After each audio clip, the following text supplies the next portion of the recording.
Agora que já sabemos o que são as propriedades coligativas, o que são os efeitos coligativos, trata-se de verificar os aspectos quantitativos dos efeitos coligativos, a medida dos efeitos coligativos observados em determinados fenômenos.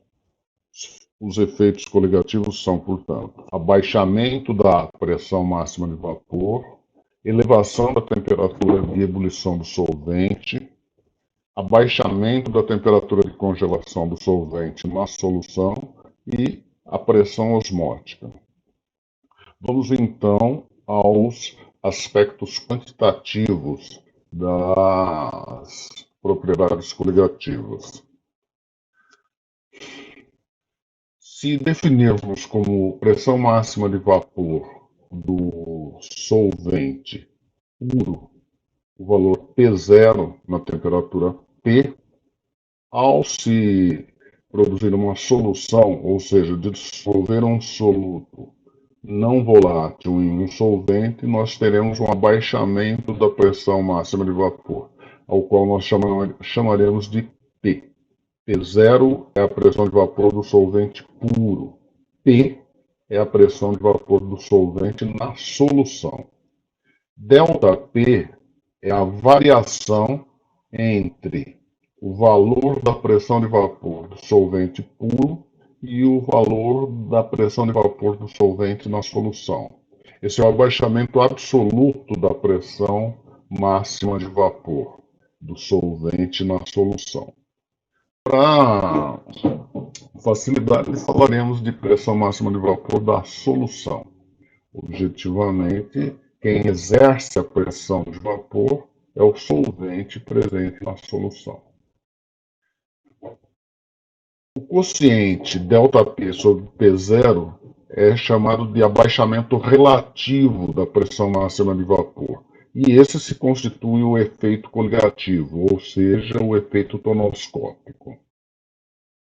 O efeito tonoscópico é proporcional à concentração da solução. Então, matematicamente, pode ser escrito como uma constante de proporcionalidade que denominaremos Kt, multiplicado pela concentração da solução, que é o número de mols do soluto, dividido pela massa do solvente em quilogramas. Essa grandeza, número de mols do soluto dividido pela massa do solvente em quilogramas, é denominada molalidade da solução, a qual será denominada por W. Não deve ser confundida com molaridade. Molaridade é o número de mols do soluto dividido pelo volume da solução. Para soluções aquosas é bastante parecido, porque 1 litro de solvente, que é a água, poderia ser semelhante a 1 quilograma de solvente. Agora, para outros solventes, onde a densidade não é 1 grama por centímetro cúbico, esse valor pode ter alguma discrepância. Com o conceito de molalidade da última fórmula, ela poderia ser reescrita da seguinte maneira: o abaixamento relativo da pressão máxima de vapor é uma constante de proporcionalidade Kt vezes a molaridade. Ou ainda, destrinchando a molaridade, 1000 M1, M2, M1, que é a expressão do número de mols de soluto dividido pela massa do solvente em quilogramas. Esse número 1000 aí apareceu porque eu trabalho em gramas e a massa do solvente é dada em quilogramas. M1 é a massa do soluto, M2 é a massa do solvente e M1 maiúsculo é a massa molar do soluto. Essas conclusões são denominadas Lei de Raoult, que foi o primeiro cientista a trabalhar com essa questão, o abaixamento relativo da pressão máxima de vapor. A Lei de Raoult pode ser enunciada da seguinte forma: em uma solução bastante diluída de um soluto qualquer, não volátil e não iônico, o abaixamento relativo da pressão máxima de vapor é diretamente proporcional à molalidade da solução. A constante Kt, que apareceu nas fórmulas, é chamada de constante tonoscópica, ou constante tonoscópica molar do solvente, e pode ser calculada da seguinte forma: M2 sobre 1000 é a milésima parte da massa molar do solvente. A constante tonoscópica ou constante tonométrica molar do solvente é M2 sobre 1000. Finalizando, podemos aprimorar o conceito de tonometria dizendo que tonometria nada mais é do que o estudo do abaixamento da pressão máxima de vapor de um líquido que é ocasionado pela dissolução de um soluto não volátil em um solvente apropriado. Com relação à ebulioscopia ou ebuliometria, que é a elevação da temperatura de ebulição do solvente na solução, temos o seguinte: o solvente puro entra em ebulição quando a sua pressão de vapor iguala-se à pressão atmosférica local. No caso da água, a gente tem aí uma curva de pressão de vapor contra temperatura. Quando a pressão de vapor da água é igual a 760 milímetros de mercúrio, uma atmosfera, então a temperatura deste material seria 100 graus. A temperatura de ebulição da água é uma temperatura de 100 graus Celsius. Já em um local onde a pressão atmosférica fosse menor, eu teria a água mudando do estado líquido para o estado gasoso a uma temperatura menor. Lá no Pico Everest, por exemplo, a água entra em ebulição a 70 graus Celsius. Por quê? Porque a pressão de vapor ali é muito menor, da ordem de inferior a 300 milímetros de mercúrio, por exemplo. O efeito coligativo observado quando eu tenho uma solução referente ao aumento da temperatura de ebulição pode ser acompanhado no gráfico ao lado. Você já reparou que ao ferver água na sua casa, por exemplo, ao fazer café, se a água estiver fervendo e você colocar um pouquinho de açúcar, ocorre uma interrupção da ebulição, voltando depois de algum tempo, alguns minutos, a ferver novamente. O que ocorreu? Ocorreu que a curva do solvente puro é essa primeira, que tem uma pressão de vapor aumentando com o aumento da temperatura. Quando ele entrou em ebulição, é porque a pressão de vapor era igual à pressão atmosférica local. Ao nível do mar, uma atmosfera. Em outras cidades, um pouco menos que isso. Quando foi colocado o soluto, ocorreu um abaixamento da pressão de vapor. O abaixamento da pressão de vapor é dado por essa curva onde eu tenho a solução. No nosso caso, a solução parou de ferver, o solvente cessou o processo de ebulição porque a pressão de vapor agora da solução é inferior à pressão atmosférica local. Com o aumento da temperatura, e depois de algum tempo, a pressão de vapor da solução será igual novamente à pressão atmosférica local. Neste momento, o processo de ebulição é retomado e começa a ferver novamente. Mas houve uma variação entre a temperatura de ebulição do solvente na solução e a temperatura de ebulição do solvente puro. Esse aqui é o valor do ΔT, ou é o efeito ebulioscópico. O efeito ebulioscópico, uma solução de um soluto qualquer, não volátil e não iônico, é diretamente proporcional à molalidade da solução. Da mesma maneira que o anterior, matematicamente pode ser escrito que ΔT de ebulição é um K vezes a molalidade. No caso anterior, o efeito coligativo era o abaixamento relativo da pressão de vapor e que era a constante tonométrica. Agora eu tenho um efeito coligativo, uma constante e a molaridade. A equação é a mesma. Evidentemente, eu posso colocar a molaridade na forma de μm1 e 2m1, semelhante ao anterior. A constante Ke é denominada constante ebulioscópica ou ebuliométrica molar do solvente. Ela pode ser calculada dessa forma, RT² sobre 1000 LV, onde R é a constante universal dos gases, T é a temperatura absoluta de ebulição do solvente puro, porém em Kelvin, e LV é o calor latente de vaporização. Pode ser em calorias por gramas, pode ser em outras unidades adequadas. Se eu fosse substituir e calcular para a água, eu teria os seguintes valores. 100 graus Celsius corresponde a 373 Kelvin e o calor latente de vaporização, 538 calorias por grama. Substituindo esses valores, eu teria o valor da constante ebulioscópica molar da água, 0,52 graus Celsius por molar. Muito bem, cada solvente tem um valor apropriado e esse valor é fornecido e tabelado. No caso da crioscopia, o procedimento é semelhante.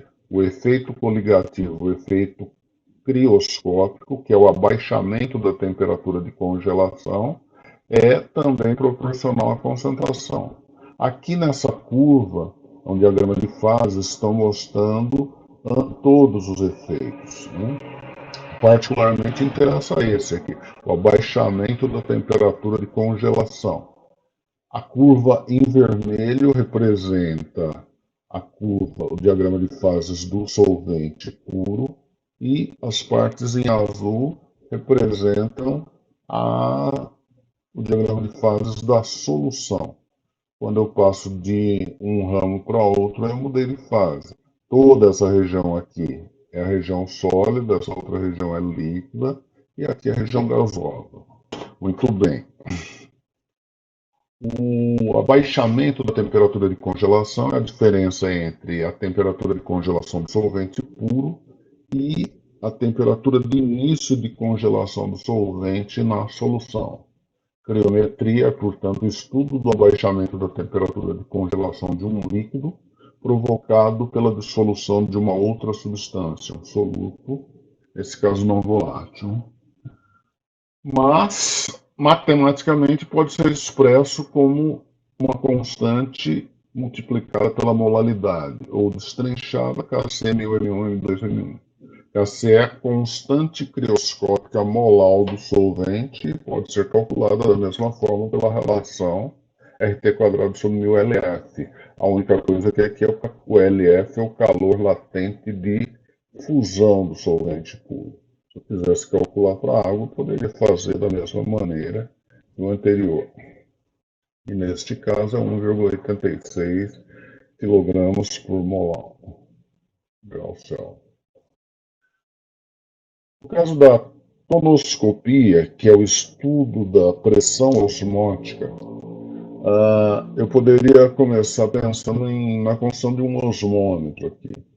Embora a figura esteja meio difícil de ser trabalhada, basicamente é uma rolha com um tubo de vidro furado, depois um papel celofane que foi amarrado a esse processo aí, e esse aparelho aí foi completado por uma solução concentrada contendo um corante, por exemplo, usado em doces, gelatina, por exemplo.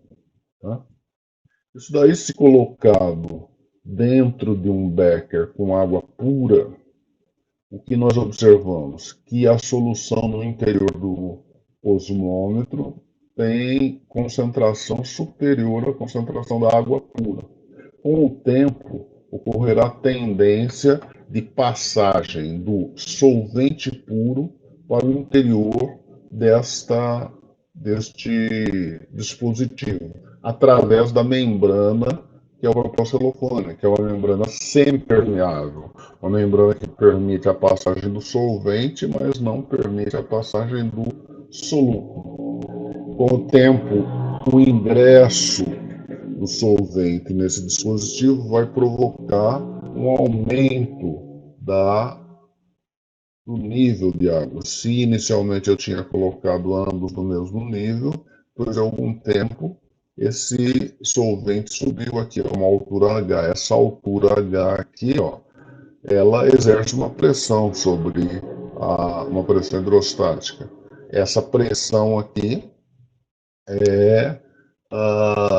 ou melhor, essa coluna aqui ocorreu devido ao fenômeno de osmose.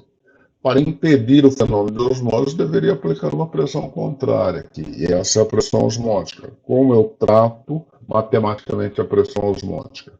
Por que o líquido subiu? Porque a água entrou no saco mais depressa do que saiu. Esse fenômeno chama de osmose. Endosmose foi para o interior do dispositivo. A exosmose seria saindo do dispositivo. Os fatores que levaram a concluir que a experiência fundamental da osmometria para soluções diluídas é igual a dos gases perfeitos aqui. E eu posso trabalhar com o seguinte, PV igual a NRT, ou PV massa sobre massa molar RT.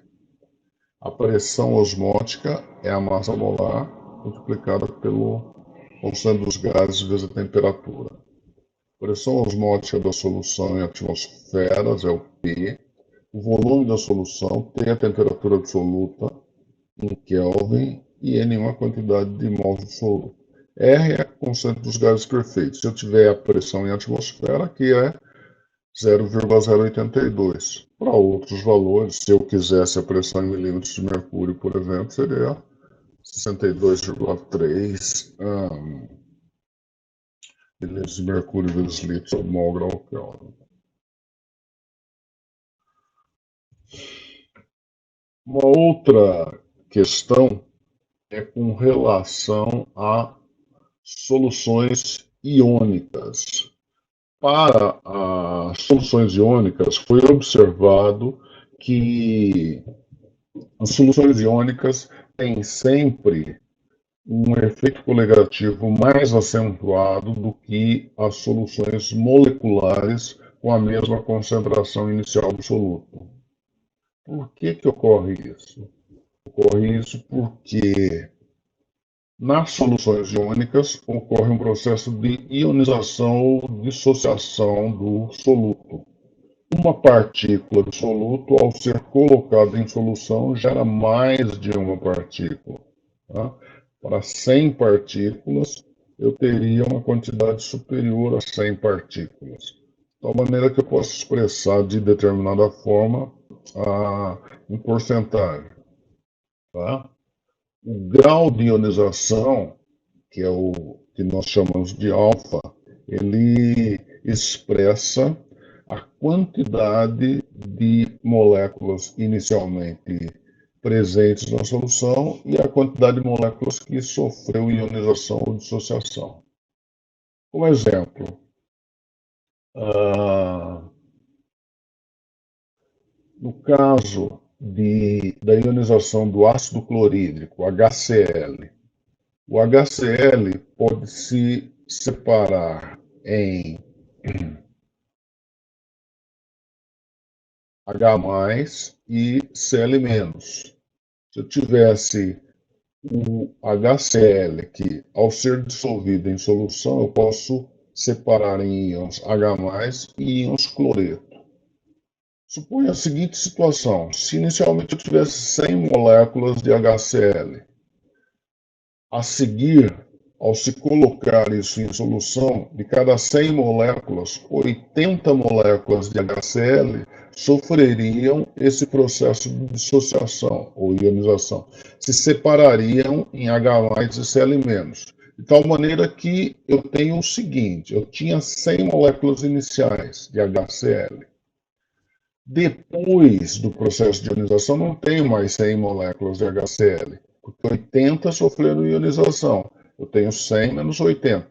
Ainda sem sofrer ionização, eu continuo tendo 20 moléculas inteiras, está claro?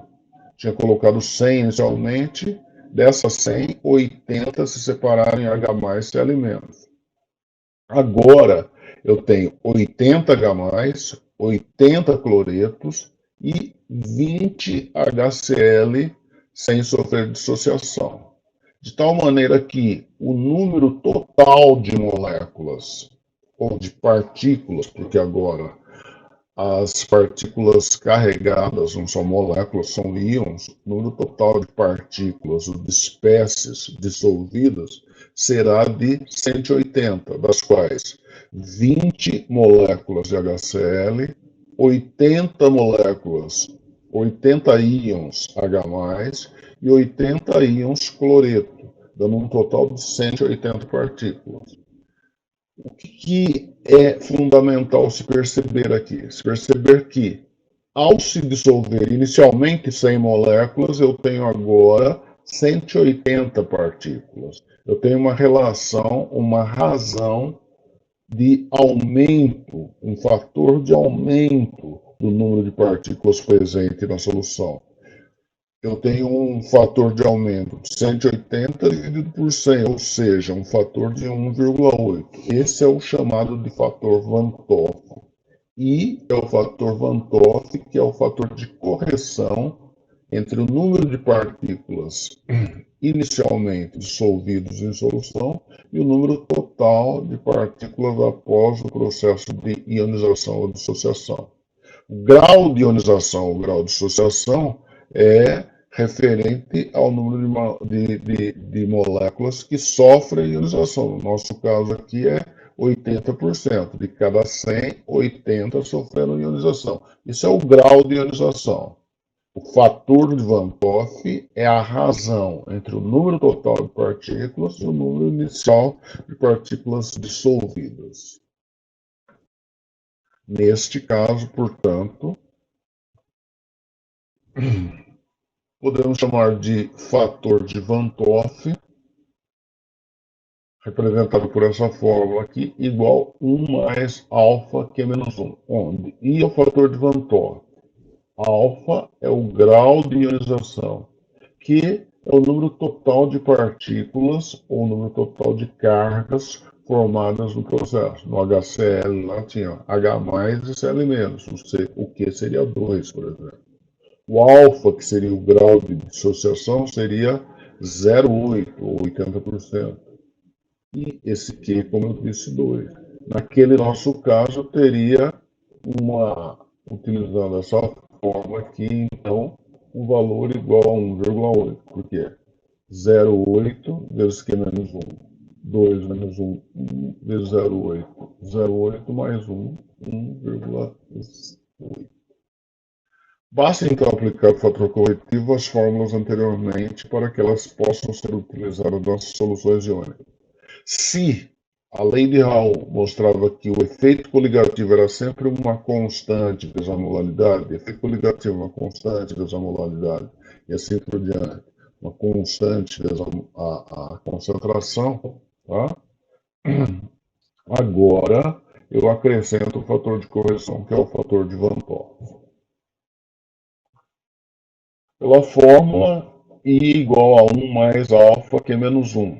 O que nós temos aqui? Quando o grau de ionização é zero, a solução molecular.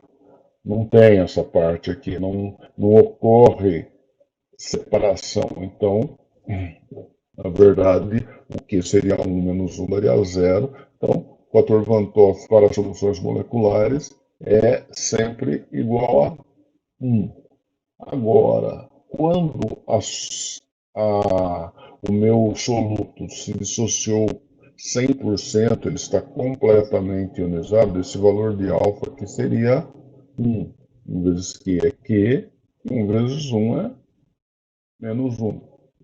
1 menos 1 dá zero. O valor do fator de Van Toff I seria igual ao próprio Q. Tá? Portanto, esse valor do fator de Van Toff, o fator de correção, esse I aqui, ele varia entre 1 e Q. O que é 1? É para uma solução molecular. O que é Q?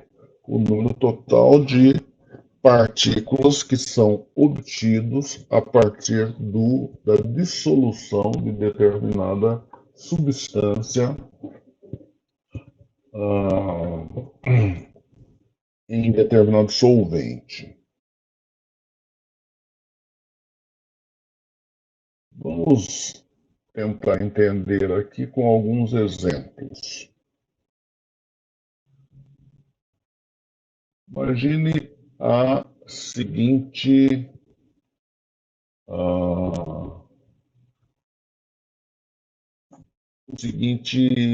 problema. Em um cilindro de aço com capacidade máxima de 4 litros, previamente evacuado e munido de um êmbolo móvel, coloca-se 1 litro de água pura. Uma vez atingido o equilíbrio a uma dada temperatura, a pressão de vapor da água é registrada no manômetro instalado no cilindro. Relativamente às proposições, podemos inferir que 1. A pressão de vapor da água pura não depende da quantidade de vapor entre a superfície líquida e as paredes do êmbolo. Conforme dissemos no início, pressão de vapor depende apenas da temperatura e do tipo de substância com a qual estamos trabalhando. Se é água, se é éter, se é álcool. Uma substância mais volátil terá pressão de vapor maior em todas as temperaturas. Uma menos volátil ou mais fixa terá menor pressão de vapor em todas as temperaturas. Mas a pressão de vapor não depende da quantidade de líquido.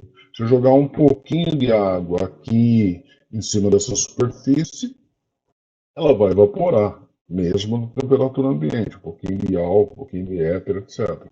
Então, a alternativa número 1, ou a afirmação número 1, é uma afirmação verdadeira. Número 2.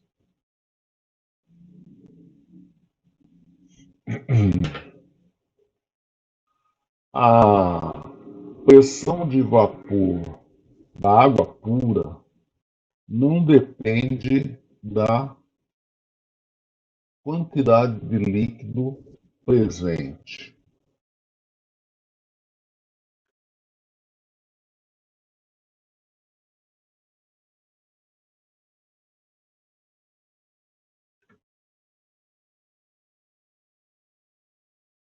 A pressão de vapor da água pura não depende da quantidade de líquido presente. Realmente, a pressão de vapor da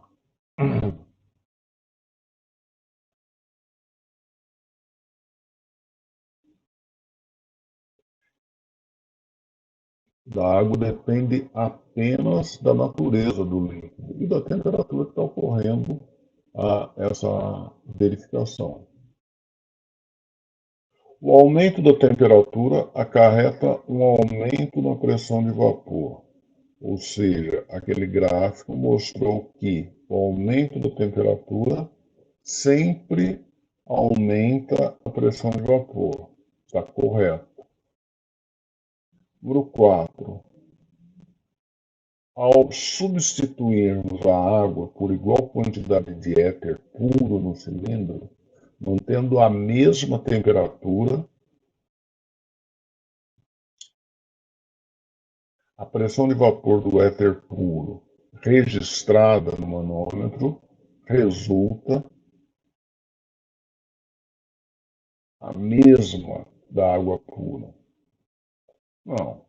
Obviamente, nós verificamos que a pressão de vapor depende de cada material.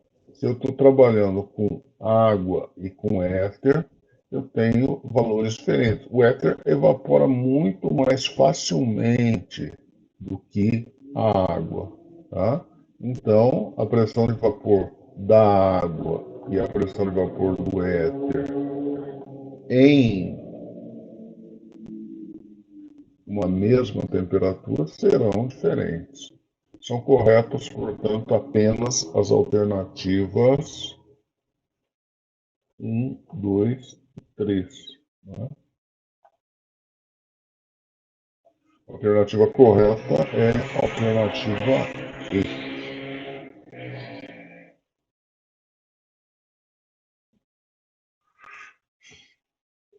Continuando. A adição de um soluto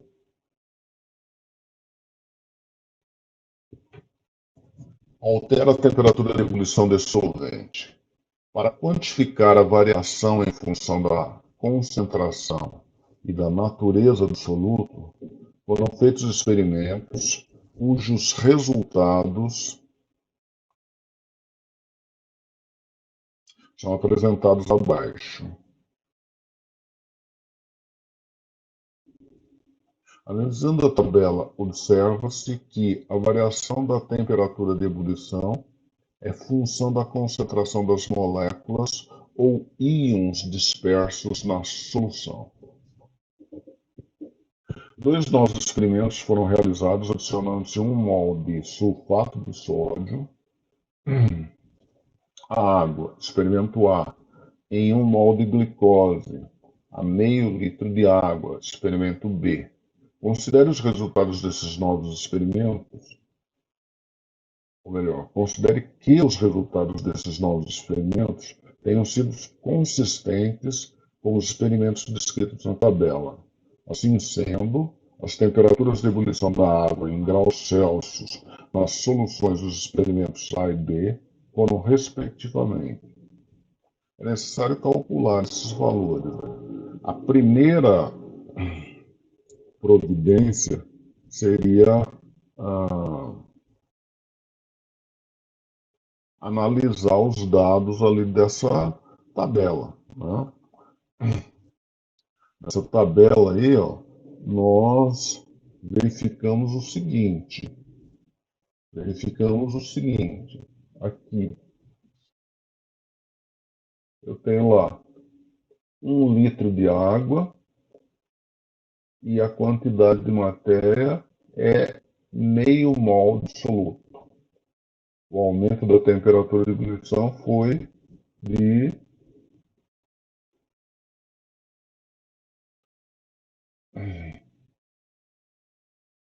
0,5 graus Celsius. Aqui eu tenho sacarose.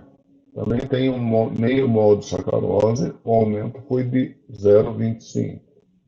E aqui eu tenho cloreto de cálcio, onde o aumento foi de 0,75.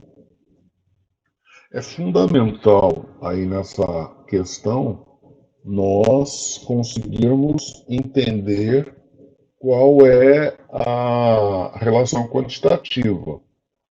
E deveríamos pensar da seguinte forma. Ora, na primeira solução lá do cloreto de sódio, para o NaCl, sempre vale isso. ΔT é uma constante vezes a molaridade vezes o fator de Van 't Hoff. Vale isso para o NaCl, vale isso para a água, vale isso para a solução de cloreto de cálcio. Em todos valerá isso, ΔT, etc. No caso do NaCl, essa substância aqui, o NaCl, ele pode sofrer ionização, Na+, e cloreto. No segundo falei água, mas particularmente estava pensando na sacarose. Sacarose é C12, H22, O11. Porém, a sacarose é uma solução molecular. O que é uma substância molecular? Uma substância molecular é uma substância que, ao ser dissolvida em água, ela não se separa em íons. As ligações aqui são ligações covalentes, sempre entre não metais, como foi visto no primeiro colegial aqui. Sendo uma solução molecular, a sacarose C12H22O11 não sofre ionização, não se dissocia, não se ioniza. Então, na verdade, ali o Q é igual a 1. Aqui o Q é igual a 2. O o cálcio do grupo 2A da tabela, ele tem carga mais 2 e cada íon cloreto tem carga menos 1, ou seja, existem dois íons cloreto. Tem duas partículas negativas e uma partícula positiva, o que aqui é igual a 3. Tá? Em todos os casos aqui, a dissociação foi uma dissociação de 100%. Portanto, o fator de Van Toff igual 1 mais alfa Q menos 1. O fator de Van Toff aqui é 2, o fator de Van Toff aqui é 1, o fator de Van Toff aqui é 3. Tá? Muito bem. Isso daí foi o que a gente percebeu em cada um dos casos. Né? Por que, que aconteceu isso? Quando o ΔT de ebulição é um K vezes a molaridade vezes o I, para o primeiro caso lá, do cloreto de sódio, do NaCl, o ΔT aqui era meio, aqui tinha uma constante, a molalidade era meio mol dividido por 1 litro e o valor aqui era 2. Tá? Obviamente, esse Kc aqui dá para ser achado. O Kc é ΔT sobre Wi. ΔT é 0,5 sobre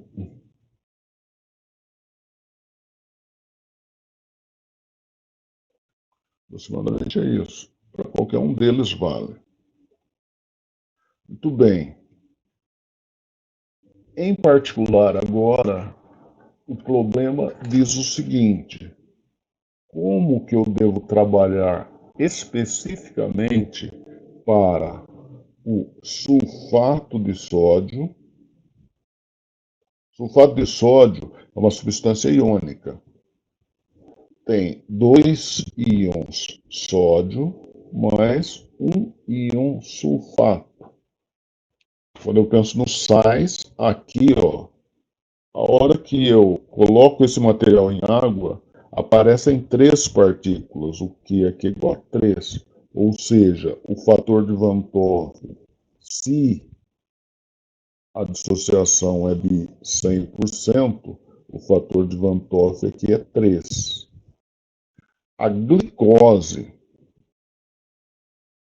é uma substância molecular, C6H12O6, substância molecular.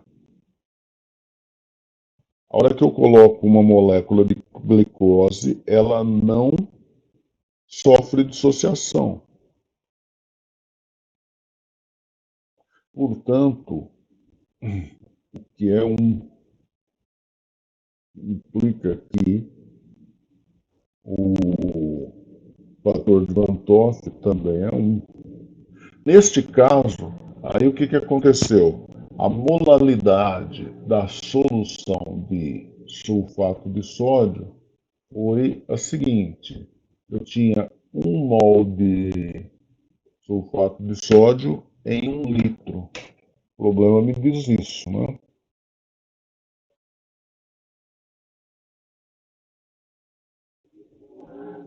O problema está dizendo isso.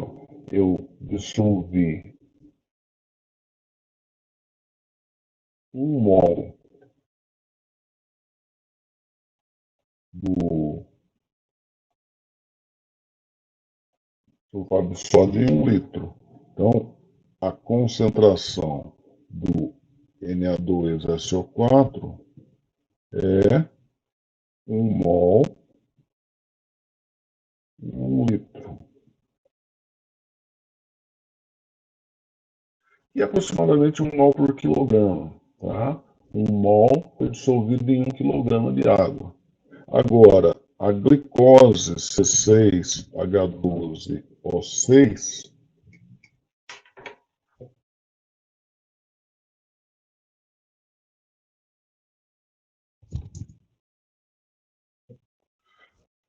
sulfato de sódio foi 1 mol em 1 litro. 1 mol por litro ou 1 mol por quilograma. A sacarose foi dito que eu tinha 1 mol e meio litro. Isso aqui é 2 mol por litro ou 2 mols por quilograma. Muito bem. Qual que é o aumento da temperatura de ebulição do sulfato de sódio, dessa primeira solução aqui, da segunda solução? A primeira é Kc vezes a molaridade, ou seja, 0,5 vezes a molaridade de 1. Então é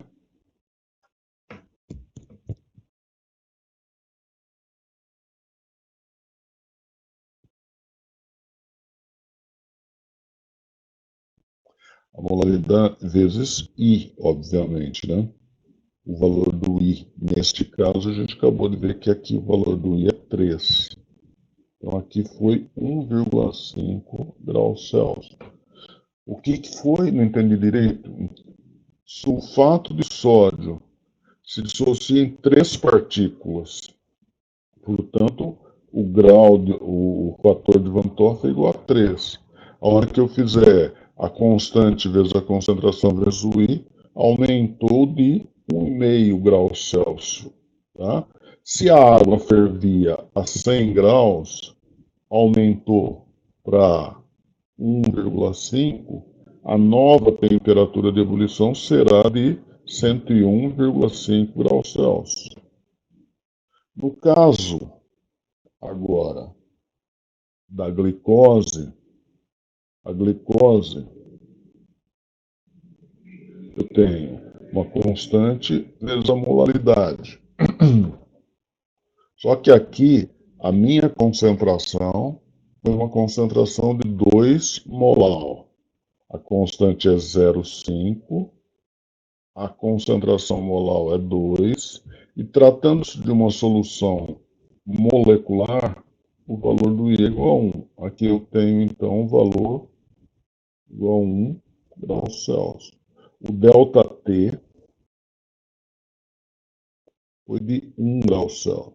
Se a água fervia a 100, vai ferver a 100 mais 1, ou seja, 101 graus Celsius.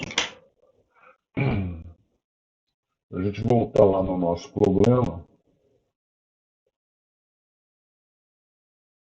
a primeira solução aumentou de 1,5 graus Celsius. A segunda solução, a D aqui, aumentou de 1 grau Celsius. A alternativa aqui tem esses dois dados aqui, um aumento de 1,5 e 1 é a alternativa B. O primeiro passo foi isso, verificar o quê? Que o cloreto de sódio, para uma solução de meio mol por litro, aumentou meio grau. Para essa de meio mol, aumentou 0,75. Para essa aqui de meio mol, aumentou apenas 0,25. Quer dizer, por que eu tenho essas diferenças aqui? Porque as soluções têm diferentes graus de ionização. O NaCl gera 2 partículas, a sacarose gera para cada uma apenas uma partícula, e o cloreto de cálcio para cada uma gera 3 partículas. Então, efetivamente,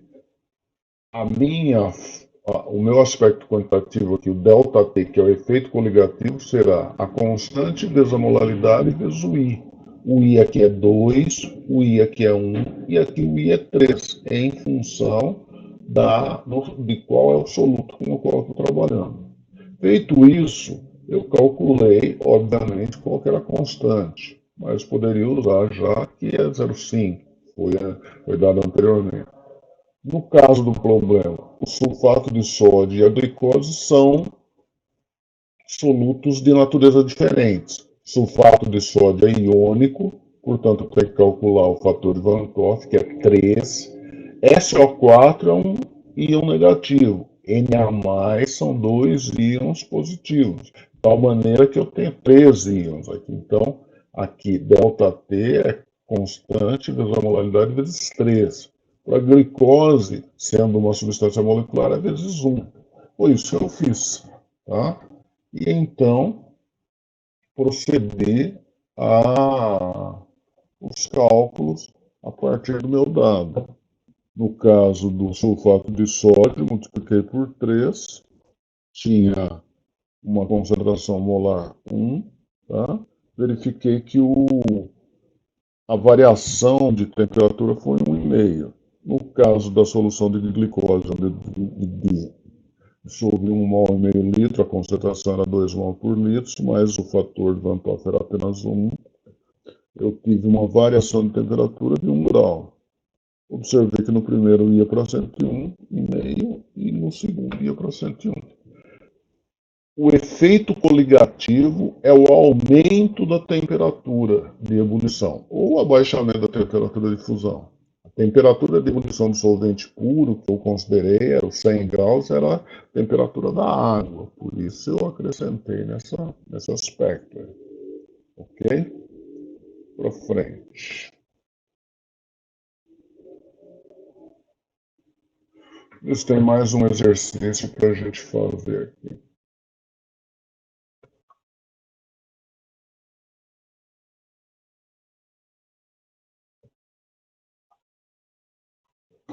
Aqui, ó. Esse é relativamente tranquilo. Do Ita. Em relação à água pura, é de se esperar que uma solução de 10 gramas de sacarose dissolvidos em 150 gramas de água tenha, respectivamente, ponto de ebulição, ponto de solidificação e pressão de vapor. Aqui eu tenho uma solução sendo comparado, o que está pedindo é isso, né? Uma solução comparado com a água pura. Tá? Água pura tem temperatura de ebulição 100 graus Celsius e de fusão 0 graus Celsius. A hora que eu tiver uma solução, o que vai acontecer com a temperatura de ebulição? Vai aumentar ou vai diminuir? Deve aumentar. O que deve acontecer com a temperatura de fusão? O ponto de fusão deve diminuir em relação à água pura. Se a água pura congelava 0 graus, agora uma solução de sacarose em água irá congelar abaixo de 0. Por que congelou abaixo de 0? Ela tem uma certa pressão de vapor, a pressão de vapor agora será uma pressão de vapor menor em todas as temperaturas. Nesse caso, então, a alternativa é a alternativa C. Muito bem. Em alguns testes para serem realizados. Por hora, eu agradeço a atenção de todos.